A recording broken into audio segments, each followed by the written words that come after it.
Welcome to today's wisdom. Topic for today suffering. What does that mean? It basically means that when you don't let go and you attach and hold on to this, certain things in your life, memories, relationships, stuff that no longer serves you, how it can affect you. So stay tuned for more.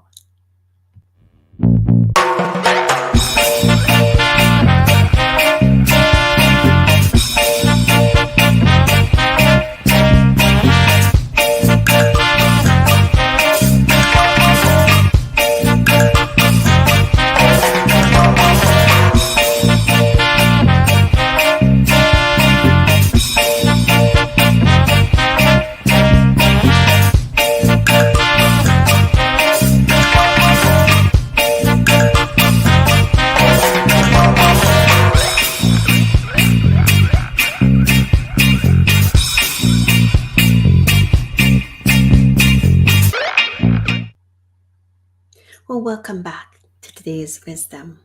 Let me just introduce myself quickly. My name is Deanne Oja, and I'm here in Canada.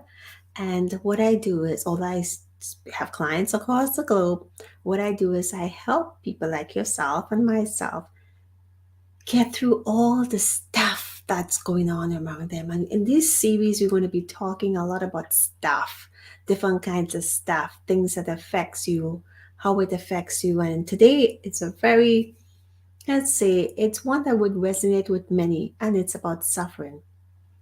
One of the things I do is I have these sessions. I work with clients one-on-one coaching, especially with the elephant in the room. But you can learn more about that later on.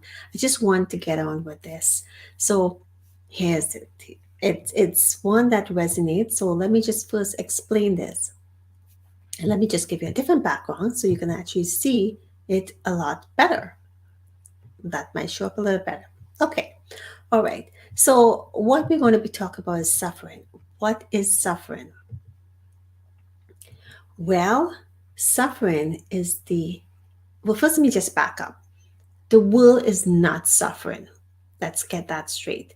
The world is not what's suffering. There is suffering in the world, but the world itself is not suffering. And what does that mean? It means that we as human beings are the ones who are suffering. And we, believe it or not, don't get me wrong, some of it's genetics, it just comes natural. But what is suffering? The definition basically means it's the inability to detach, to release, or let go. That's what it is in a nutshell. When you look at you know, this particular one, we talk about PTSD as well, because it's all that trauma and what you see. We talked about information in the last session and how that information that you bring in can affect you and stay with you. It's like leeches that stuck to you, like an octopus that stuck to you. So think about this. So I've a lot of conversations with people, and I say to you, you need to release, you need to let go. When you release and you let go, you free up the space in you, you free up the energy in you. But that's the healing. So when you have knee pain, foot pain, head pain, ache, your heart, your broken heart, all of this is because we're holding on to stuff. Why are we holding on to this stuff? If we have a relationship, we just got to move on. I'm not saying you don't want to work on it, but it's how you work on it. The anger, frustration, the hurt. We hold on to this. We hold on to all the memories. If the person has moved on, the person has moved on. You now have to actually learn how to love yourself, learn how to live.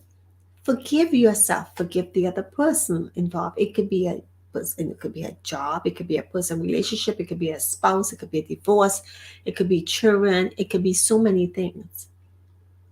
Now, let's talk, and that's on the physical side. Let's talk on the health side. We have, again, I said the inability to detach and release and let go. What about if you have foods that is not good for you? It's not healthy foods. What we do, we actually continue to, because it makes us feel good. But when it makes us feel good, is that helping us? Because now it's doing something that it's not in the long term is going to benefit us. What we do, and that's an addiction, to tell you the truth. We need to let go of that addiction. We need to let release that addiction. We need to not eat the food. We have to do a lot more research. We're in a world of technology, for goodness sake. So let's learn about the things that we put into our body. Food does not replace what you're missing. You cannot substitute food for hurt and pain and whatever is goes on with you. You cannot do that because it affects your health. You have to release. And there's ways we can do that. After last night, I was speaking to a girlfriend who could not move forward by walking. And, there's relationships involved and there's all these different things involved. But I'm saying to you, you have to want this. You have to want to move on with your life. What really gets me is that when someone said to me once, I heard this several times actually, why is the other person behaving like this? They have their life, they've moved on. Well, yeah, they moved on. It doesn't mean that they are hurt, but what are you doing? You're still holding on to everything and say, oh my goodness, I can't live without this person and so forth. The chances are you getting back with that person may be 50-50 chance. And it may not even be 50-50 chance. So we have to learn how to do these things. So I always say to people, if you're divorced and separated and you have things that's, in the marriage, the jewelry, things that are personal to you, don't be a hoarder. Get rid of it with love. Sell it. Do whatever you have to do. You have to clear up the clutter around you. The clutter around you is holding on. You need to do a spring cleaning. You need to do a winter cleaning. You need to do a summer cleaning. You need to do a fall cleaning. You have to keep constantly cleaning. Just like you clean your space, you also got to clean within. How do you do that? The first thing you do is you do forgiveness. And I cannot stress to you how important that is.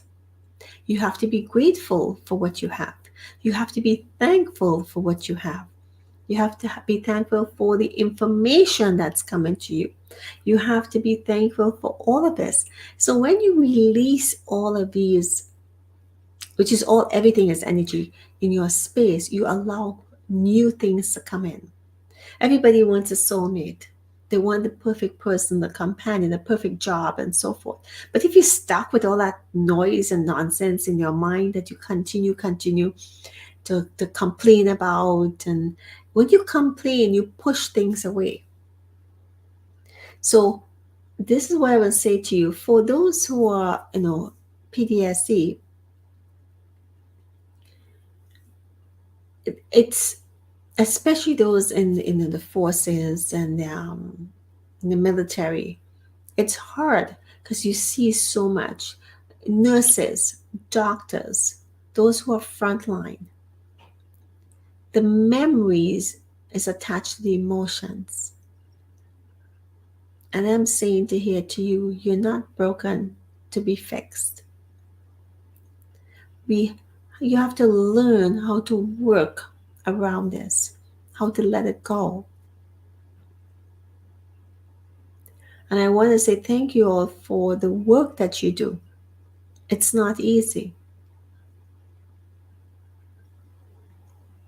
You serve, and we're all here to serve, but to take that on with you, it can be totally devastating. So, what if we work and help you detach and step away from that? You'll never forget the events, but it's the emotions attached to the events. It's the anchoring, it's the triggers, and we'll be talking about all those things later on.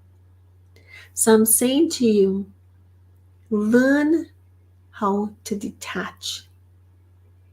Is this something you can do on your own? You definitely can do your best. I'm not going to say try, because try basically means fail, and there's no failures, there's only lessons to learn. So I want to say to you, if you are one of these lovely people who's going through a difficult time right now and don't know where to turn, do your best to detach and release and let go. Can you do this alone? Probably not. You can, but it's a lot of work. If this resonates with you, reach out to me. Share this with someone else, a loved one. Put a comment. Because I'm saying to you, this is the key to healing yourself on the physical, the emotional, the mental, and the spiritual level. I'm not here to preach. This is not about religion or anything to that effect. It's not. But what I'm saying to you is you got to start somewhere. You got to start at a point where you have to say, I need help. The addictions that helps us suppress it, it doesn't help. It actually makes it a lot worse. But you believe it's helping. It's the suppressants, the alcohol, the drugs, the sexual addiction. All these things are not the way to work around this. So if this is something you want to have a conversation about, please do let me know. But I'm saying to you, please seek help because you need to walk this journey with someone to hold your hand, to get you to where you need to be in the fastest, shortest time possible. Healing is around the corner. It's not that far away. It starts with you saying, I need help. So, on that note, I would like to say thank you so much. Until next time, on today's wisdom, this is Deanne saying, talk soon. Take care. Bye bye.